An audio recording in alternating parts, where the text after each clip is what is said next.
کن امداد کن تیرے ہاتھ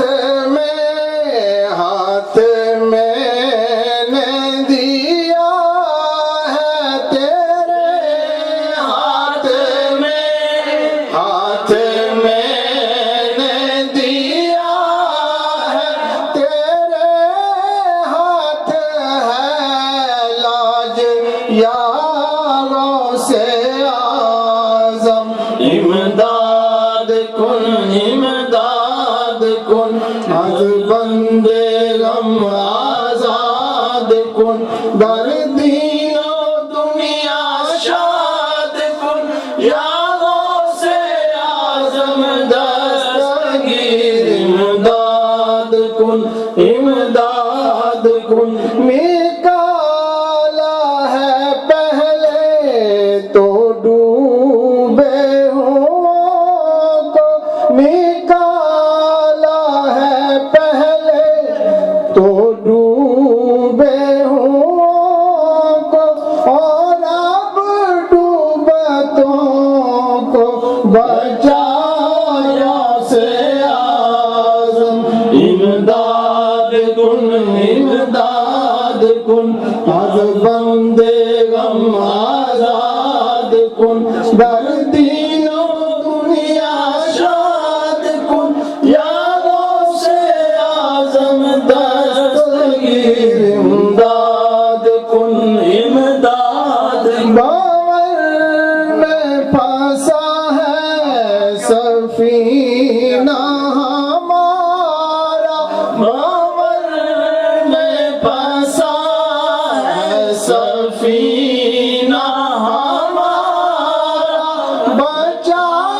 بچالوں سے اعظم بچالوں سے اعظم امداد کن امداد کن از بندے غم آزاد کن در دین و دنیا شاد کن یاروں سے اعظم دستگیر امداد کن امداد کن قسم ہے کہ مشکل کو مشکل نہ پایا، قسم ہے کہ مشکل کو مشکل نہ پایا، کہا جس وقت ہم نے یاروں سے اعظم امداد کن امداد کن از بندے غم آزاد کن در دین و دنیا شاد کن یاروں سے اعظم دستگیر امداد کن امداد کن کاہے کسے جا کر حسن اپنے دل کی، کاہے کسے جا کر حسن اپنے دل کی، سونے کون تیرے سوا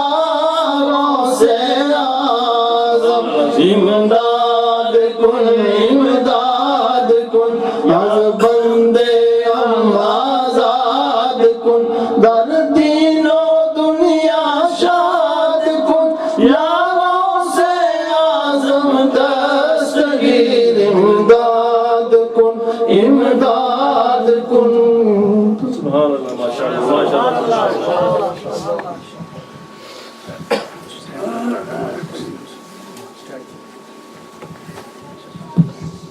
حضرات اس دوران علیہ السلام کے ممتاز عالمدین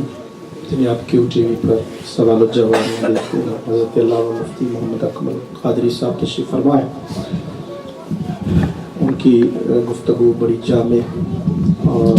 عقائد و اعمال کی اصلاح پر مبنی ہوتی ہے، تو توجہ سے آپ سماعت کیجیے گا. میں کر رہا تھا کہ حضور غوث پاک کے اندر جو جلالت تھی وہ بادشاہوں کے لیے، لیکن جو طلبہ آپ کے مدرسہ میں مدرسہ قادریہ آج بھی وہ وہاں پر موجود ہے، لائبریری بھی موجود ہے، آپ کا عالم یہ ہوتا تھا کہ جب طلبہ جو دین کے طالب علم ہوتے تھے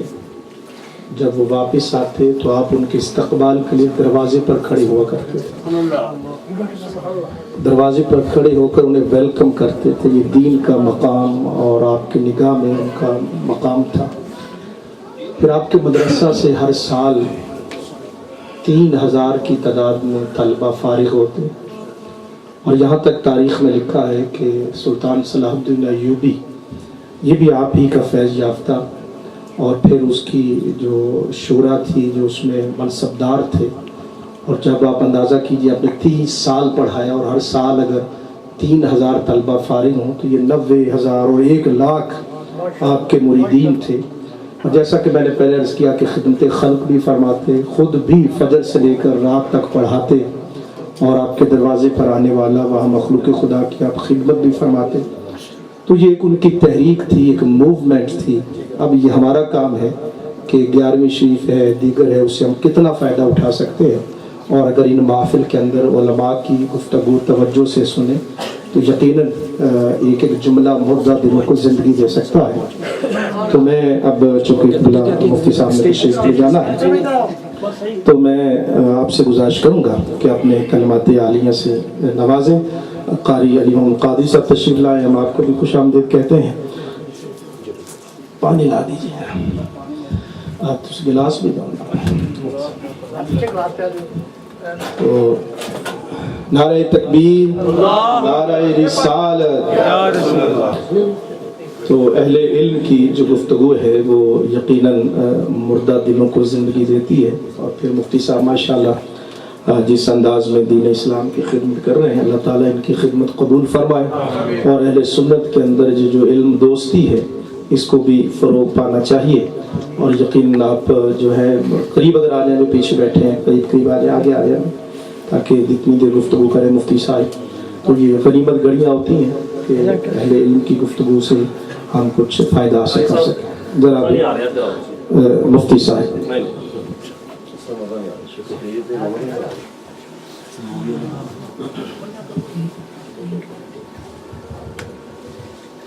الحمد لله رب العالمين والصلاة والسلام على سيد الأنبياء والمرسلين. أما بعد فأعوذ بالله من الشيطان الرجيم. بسم الله الرحمن الرحيم. قال تبارك وتعالى في القرآن المجيد والفرقان الحميد: وما أرسلنا من رسول إلا ليطاع بإذن الله. صدق الله العظيم وصدق رسوله النبي الكريم. وقال تبارك وتعالى في شان حبيبه: إن الله وملائكته يصلون على النبي يا أيها الذين آمنوا صلوا عليه وسلموا تسليما. اللهم صل على سيدنا ومولانا محمد وعلى آل سيدنا ومولانا محمد وآله وبارك وسلم.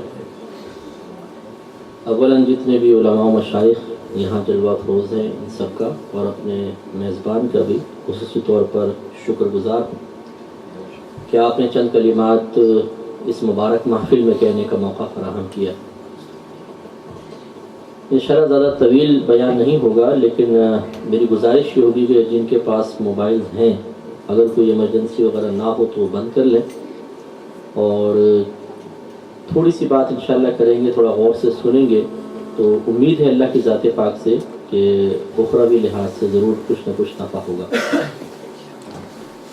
ہمارے ہاں المیہ یہ ہے کہ محافل، اجتماعات، مجالس بہت کثرت سے ہوتی ہیں، لیکن ہمارا ایک ذہن بن چکا ہے کہ ہم بعض لوگ تو جسٹ فار انجوائمنٹ آتے ہیں، بعض حصول برکت کے بھی لیے آتے ہیں، لیکن سیکھنے کے قصد و ارادے سے شاید ہی کوئی آتا ہو. میں شاید کے لفظ استعمال کر رہا ہوں معذرت کے ساتھ. اور اس کی بڑی دلیل یہ ہے کہ اجتماع اٹینڈ کرنے کے بعد، فلک شگاف نعرے لگانے کے بعد، محظوظ ہونے کے بعد، اور خصوصاً جب درمیان میں لنگر مبارکہ تشریف لے آئے تو لنگر شریف اچھی طرح کھانے کے بعد جب انسان باہر نکلتا ہے تو یہ کہتا ہوا تو نظر آتا ہے کہ واہ یار آج تو مزہ آ گیا، کیا بیان تھا، ایمان تازہ ہو گیا. لیکن اگر اس شخص سے آپ یہ پوچھیں کہ اچھا جو آپ نے سیکھا ہے تھوڑا سا بیان تو کریں،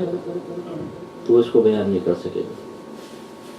اگر اس سے یہ آپ پوچھ لیں کہ آپ کہہ رہے ہیں ایمان تازہ ہو گیا، ایمان کسے کہتے ہیں یہ بتائیے، وہ ایمان کی تعریف اس کو نہیں پتہ ہوگی۔ تازگی ایمان کا کیا مفہوم آپ کے ذہن میں چلے یہی بتا دیں، اسے یہ بھی پتہ نہیں ہوگا، وہ ہو گیا تازہ۔ وقتی عارضی قلب پہ طاری ہونے والی کیفیات کو تازگی ایمان کا نام دے کر وہ خوش ہوتا ہے کہ میرے جو کیفیت وقتی طور پہ طاری ہوئی تھی شاید یہ ایمان کی تازگی ہے، حالانکہ ایسا نہیں ہوتا۔ نتیجہ نکلتا ہے کہ وہ جب گھر پہنچتا ہے، اچھا بعض ریکارڈ بھی کرتے ہیں موبائل وغیرہ کے اندر اور چیزوں میں ڈیوائسز وغیرہ ہوتی ہیں، ریکارڈ کر لیتے ہیں۔ وہ ریکارڈ کرنا اس لیے ہوتا ہے کہ جا کے کسی کو دکھائیں دیکھو جی ہم بھی وہاں بیٹھے ہوئے تھے، اور یہ اس کے بعد پھر اس سے حقیقی معنی میں اکتساب فیض کرنا وہ بھی اس لیے تیار نہیں ہوتا۔ نتیجہ یہ نکلتا ہے کہ جیسے ہم پہلے آئے تھے ویسے ہی رہتے ہیں، بلکہ 20 سال 30 سال 40 سال تک اس طرح کی محفل اٹینڈ کرنے والا بھی اپنے دین کی بنیادی تعلیمات سے بھی ناواقف ہوتا ہے۔ اگر بچے یہ کویسچن کر لیں، اب دیکھیں ایک تو ہے عقائد اسلامیہ جو بنیادی عقائد ہیں جن کا تعلق حقیقتاً اسلام سے ہے، اللہ تعالیٰ کی ذات ہے، صفات ہے، آسمانی کتابیں، فرشتے، جن، انبیاء، رسل، تقدیر، آخرت کا مسئلہ۔ عید پہ تو میں کلام کرتا ہوں کہ